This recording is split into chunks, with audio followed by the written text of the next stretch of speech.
साथी कैसे हैं आप लोग? उम्मीद करते हैं कि आप लोग अच्छे होंगे, मस्त होंगे और स्वस्थ होंगे। तो बाबू रे आज हम लोग पढ़ने जा रहे हैं संज्ञा। क्या पढ़ेंगे? संज्ञा। तो सभी एग्जाम के लिए इम्पोर्टेंट है, सभी क्लास के लिए इम्पोर्टेंट है। यानी आज हम लोग हिंदी व्याकरण पढ़ने जा रहे हैं संज्ञा। क्या पढ़ेंगे रे बाबू? संज्ञा पढ़ने वाले। तो सभी लोग ध्यान से देखिएगा, क्लास को आप लोग शेयर कीजिएगा, ठीक है ना। तो जितने लोग देख रहे हैं प्लीज क्लास को शेयर कीजिएगा ताकि सभी के पास ये वीडियो पहुंच जा सके, ठीक है ना। तो प्लीज क्लास सभी लोग अपना क्लास को शेयर कीजिएगा ताकि सभी के पास यह वीडियो पहुंच सके, ठीक है ना। तो चलिए हम क्लास को रेडी करते हैं। आज हम लोग पढ़ने वाले हैं संज्ञा। क्या पढ़ेंगे? संज्ञा पढ़ेंगे। यानी हिंदी व्याकरण में संज्ञा बहुत ज्यादा इंपॉर्टेंट यहाँ सवाल आपका बोर्ड एग्जाम पूछा जाता है। ऑनलाइन फॉर ट्रिक से देखिए और बनाइए, देखिए और आंसर दीजिए, ठीक है ना। तो आइए हम लोग देखते हैं, चलते हैं संज्ञा की प्रति, ठीक है। ध्यान दीजिएगा बाबू, हिंदी व्याकरण, ध्यान दीजिएगा, हिंदी व्याकरण, हिंदी व्याकरण में पढ़ने वाले हैं, ठीक है। हिंदी व्याकरण पढ़ने वाले हैं संज्ञा। क्या पढ़ेंगे बाबू? चलो बोलिएगा, हिंदी व्याकरण में पढ़ने वाले हैं हम लोग संज्ञा। क्या पढ़ेंगे? संज्ञा पढ़ेंगे, ठीक है। संज्ञा क्या है आपसे पूछेगा संज्ञा के बारे में, तो कहिएगा ना कि संज्ञा देखते ही हम उसको जवाब दे देंगे, क्योंकि संज्ञा जब नजर आएगा ना बाबू तो कहिएगा रे तेरी के संज्ञा कुछ है ये नहीं है, क्योंकि संज्ञा मुट्ठी का खेल है। कौची का खेल है रे बबुआ? मुट्ठी का खेल है, ठीक है। तो आइए देखते हैं। चलिए आपसे पूछेगी, ध्यान दे, आपसे बोर्ड सवाल पूछेगा। यानी यहाँ पर देखेंगे संज्ञा क्या है। क्या बाबू? संज्ञा क्या है? क्या संज्ञा क्या है? ध्यान दीजिएगा, संज्ञा क्या है? ध्यान दीजिएगा, संज्ञा क्या है? तो जिसे किसी व्यक्ति या वस्तु, स्थान इत्यादि नामों का बोध उसे हम संज्ञा कहते हैं ना, है। ध्यान दीजिएगा, यानी जिसे किसी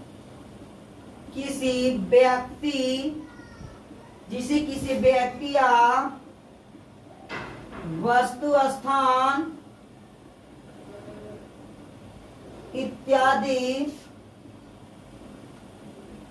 नामों का बोध हो, जिसे किसी व्यक्ति, वस्तु, स्थान इत्यादि नामों का बोध हो, उसे हम लोग क्या बोलते हैं बाबू? बोलिए।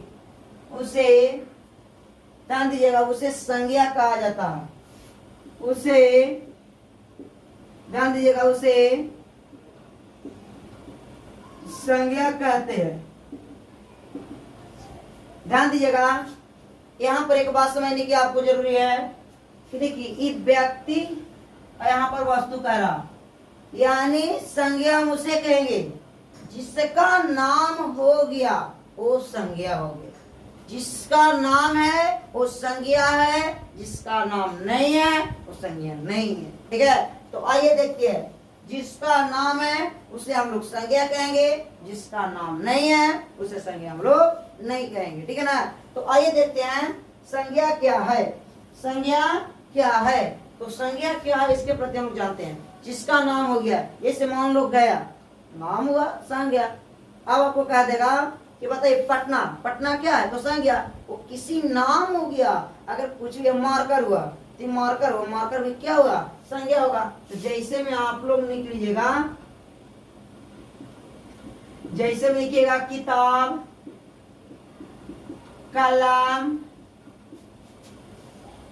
घर, पंखा इत्यादि, ये आपको संज्ञा नजर आएगा, ठीक है। तो देखेंगे संज्ञा क्या है? जिसे किसी व्यक्ति, वस्तु, स्थान इत्यादि नामों का बोध हो उसे हम लोग संज्ञा कहते हैं। जिसे किसी व्यक्ति, वस्तु, स्थान इत्यादि नामों का बोध हो उसे संज्ञा कहते हैं, ठीक है। आइए ध्यान देते हैं। चलिए अगर देखा जाए तो संज्ञा के 5 भेद होते हैं। ध्यान दीजिएगा, 5 भेद होते हैं। संज्ञा के 5 भेद होते हैं। पहला व्यक्तिवाचक संज्ञा, दूसरा जातिवाचक संज्ञा,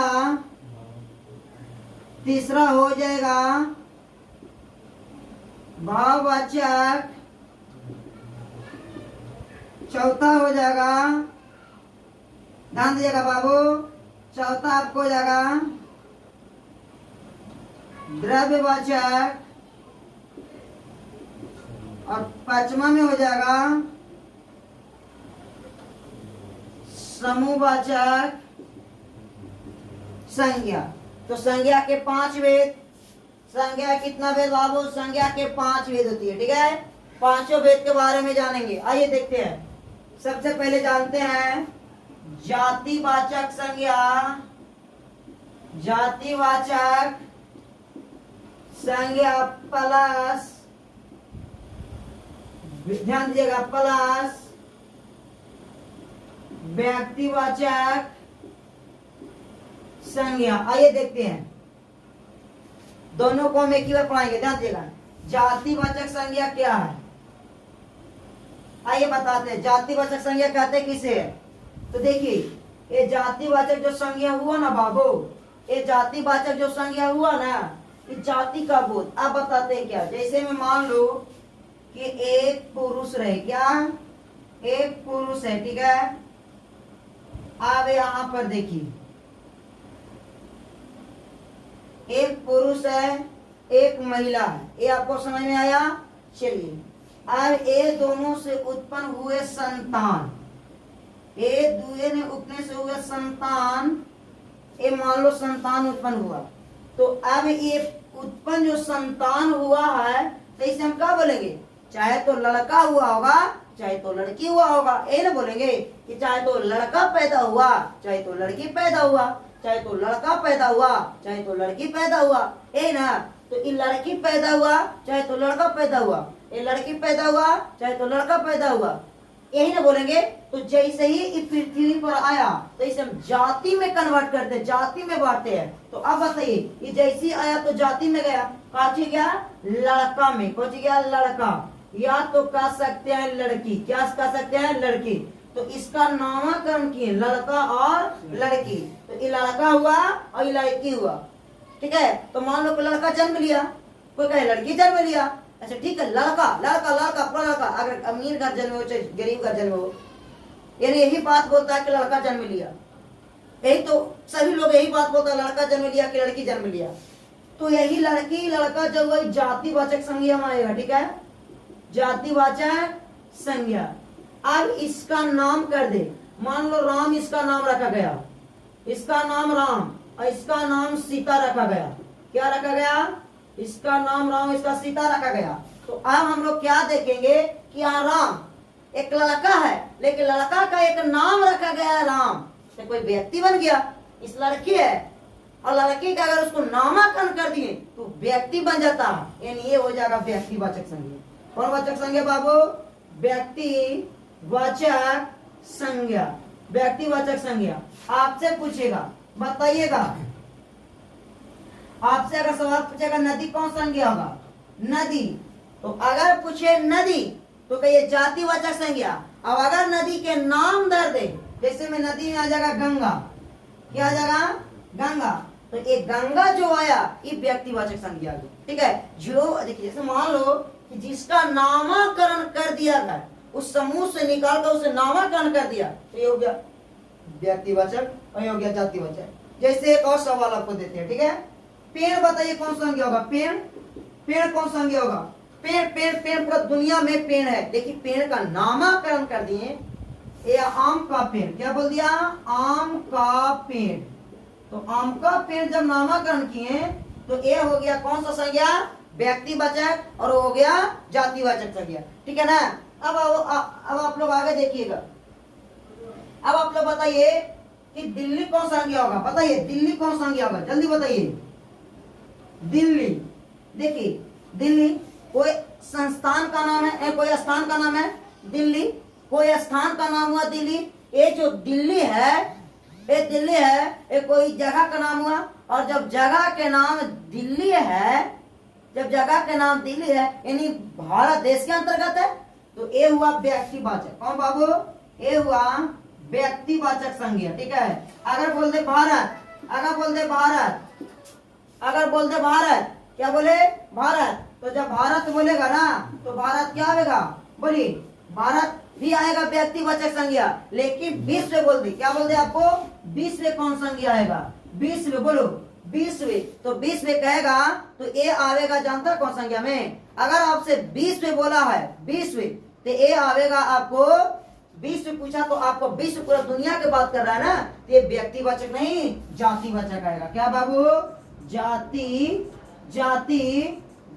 आएगा, ठीक है, जातिवाचक संज्ञा आएगा, ठीक है। ये जातिवाचक संज्ञा आएगा, व्यक्तिवाचक संज्ञा नहीं आएगा। इस प्रकार से आप देख सकते हैं, आपका संज्ञा आपको समझ में आ गया। पहाड़ कह दे, पहाड़ कह दे, कौन? पहाड़ भी आता है जातिवाचक संज्ञा, ठीक है। पहाड़ कौन संज्ञा बाबू?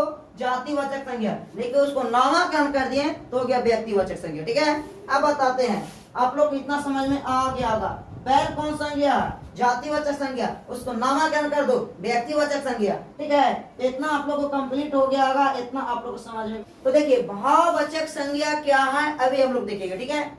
तो भाववाचक संज्ञा क्या है, देखिए अब हम लोग देखिएगा। देखिए भाववाचक संज्ञा है महसूस, क्या बाबू?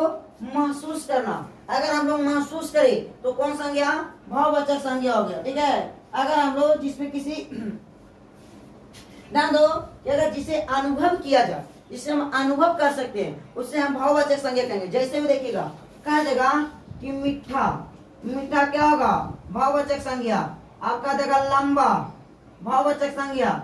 उसके बाद कहेगा, आपसे कह देगा ईमानदार, ध्यान दीजिएगा, ईमानदार भाववाचक संज्ञा। अगर कह देगा ईमानदार, अब कह देगा भाववाचक संज्ञा हो गया। आपसे कह देगा खट्टा, ध्यान दीजिएगा, खट्टा, ये भी भाववाचक संज्ञा हो गया, ठीक है। आपसे इस तरह का सवाल पूछेगा तो कहिएगा भाववाचक संज्ञा होगा। महसूस किया जा, तीता महसूस कर रहे, मीठा महसूस कर रहे हैं, ये आपका हो गया भाववाचक संज्ञा हो गया। सुंदर क्या होगा बाबू? सुंदर, तो सुंदर भी हो जाएगा भाववाचक संज्ञा हो जाएगा। सुंदर क्या हो जाएगा? भाववाचक संज्ञा हो जाएगा, जिससे हम महसूस कर सके। ईमानदार। बताओ जवानी, क्या बाबू? जवानी, जवानी भी होगा कौन वाचक संज्ञा? भाववाचक संज्ञा होगा। जवानी कौन वाचक संज्ञा? भाववाचक संज्ञा होगा, ठीक है। जवानी कौन वाचक संज्ञा? भाववाचक संज्ञा। जवानी कौन वाचक संज्ञा? भाववाचक संज्ञा, ठीक है। तो इस प्रकार से ईमानदार हो गया, लंबाई हो गया, मोटाई हो गया, ये सब महसूस करने का चीज है, इसको हम कहेंगे भाववाचक संज्ञा। अब हम लोग चलते हैं कौन चीज? भाववाचक संज्ञा हो गया। अब आते हैं द्रववाचक संज्ञा, जिससे नापा तोला जाए। क्या बाबू? जिससे नापा तोला जाए। देखिए अगर इसमें देखेंगे तो जिससे नापा तोला जाए, जैसे में कह देगा घी नाप सकते हैं, बोलिए, चावल तौल सकते हैं, आलू इसको भी तौल सकते हैं, जिसको नाप सकते हैं, सोना, सोना को हम नाप तौल सकते हैं, सोना, ये भी द्रववाचक संज्ञा हो गया। तो जिससे नाप तौल सकते हैं उसे हम द्रववाचक संज्ञा कहते हैं। उसे कौन सा संज्ञा कहते हैं बाबू? द्रव्यवाचक संज्ञा कहते हैं। जैसे में दूध आप लोग लेते हैं, दूध नाप तौल के लेते हैं, तो दूध क्या हो गया? दूध हो गया भाववाचक संज्ञा। आपको कह देगा, आपको कह देगा सोना, चांदी, चांदी भी आप चांदी भी ले लेता नाप तौल के, ये हो गया भाववाचक संज्ञा, ठीक है। अब हमको लास्ट बचा समूहवाचक संज्ञा। समूहवाचक संज्ञा देखिएगा, समूहवाचक संज्ञा ध्यान दीजिएगा, समूहवाचक संज्ञा ध्यान दीजिएगा, समूहवाचक संज्ञा। तो समूहवाचक संज्ञा में देखेंगे कि जिसमें एक से अधिक व्यक्ति का वहां पर बोध होता रहेगा, ठीक है। जैसे में कह देगा, जैसे में सभा, सभा एगो नहीं बहुत बड़े लोग वहां पर होते हैं तब सभा चलता है, अकेले नहीं चलती है। अब बताइए भीड़ हो गया, अब उसके सेना, सेना अकेले नहीं चलता, लोग के साथ चलता, कई लोग के साथ। चाबी का गुच्छा, ठीक है, चाबी, चाबी का गुच्छा, ठीक है, गुच्छा। अब कह देगा केला, केला केले नहीं, केला का गुच्छा क्या को साथ आता? समूहवाचक संज्ञा। अंगूर का गुच्छा समूहवाचक संज्ञा, ये आपका समूहवाचक संज्ञा हो जाएगी। भीड़, आपको सभा, सेना, ये सब क्या होगा? एक भीड़ में अगर आप हो तो कौन आपको कह देगा? मेला, मेला कहेगा तो कहिएगा समूहवाचक संज्ञा, क्योंकि वहां पर बहुत मनी लोगों का भीड़ चल रहा, समूह चल रहा। अब क्लासरूम, क्लासरूम जो चलता है तो क्लास, क्लास में एक व्यक्ति बैठता है, बहुत मनी व्यक्ति बैठता है, यानी कौन हो गया? तो वो हो गया आपको कौन वाचक संज्ञा? समूहवाचक संज्ञा। तो ये आपका पूरा संज्ञा कंप्लीट हो गया। ये आप इसे स्क्रीनशॉट ले सकते हैं या उतार सकते हैं, इससे ज्यादा आपका बोर्ड एग्जाम में पूछेगा भी नहीं, ठीक है ना बाबू। तो आपको क्लास कैसा लगा एक और प्लीज क्लास आप लोग शेयर कीजिएगा। फिर मिलते हैं आपसे अगला क्लास में, ओके बाय।